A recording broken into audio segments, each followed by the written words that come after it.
on essaye de travailler sur deux plans différents. D'un côté, on a le travail du dentiste, donc les détartrages, les visites annuelles que le patient va pouvoir faire chez son dentiste. Et puis d'un autre côté, on a tout le travail que le patient va faire chez lui à la maison. C'est en fait l'essentiel du travail de prévention au niveau des gencives. Pour prendre soin de ces gencives, en numéro 1, se brosser les dents tous les jours, ça c'est la base. Mais ensuite, on a aussi le nettoyage interdentaire qui est important.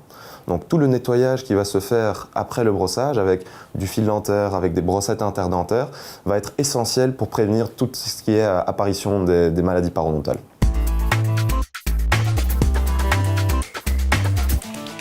Tout ce qui va se passer au niveau de vos gencives va avoir des répercussions sur votre santé de manière générale. Donc, les bactéries qui se trouvent au niveau du parodonte vont passer dans la circulation sanguine et peuvent affecter d'autres organes. Donc, des liens de plus en plus avérés sont mis en évidence vis-à-vis de maladies systémiques telles que les accidents cardiovasculaires, le diabète. Dans le diabète, il y a vraiment une évidence assez forte dans la littérature.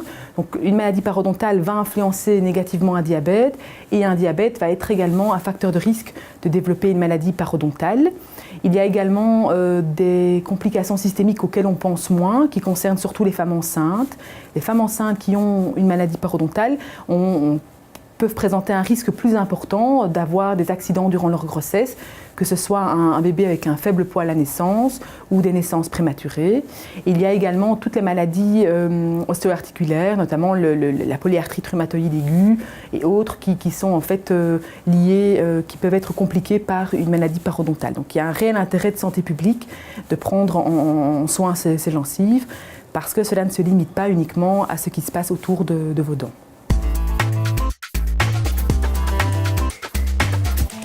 La maladie parodontale, ça concerne déjà tout le monde. Dès le plus jeune âge, on peut avoir une gingivite qui se développe, donc une simple inflammation des gencives, et dans certains cas plus rares, encore des parodontites agressives, donc un type de maladie qui touche les jeunes.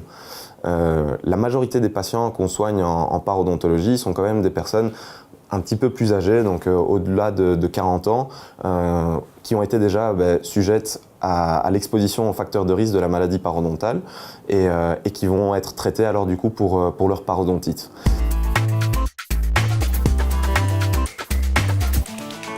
Nous nous occupons de tous les tissus qu'il y a autour de la dent, donc ça concerne principalement donc, la gencive, mais également le tissu osseux que l'on ne voit pas et qui lui est un des acteurs clés dans la maladie parodontale.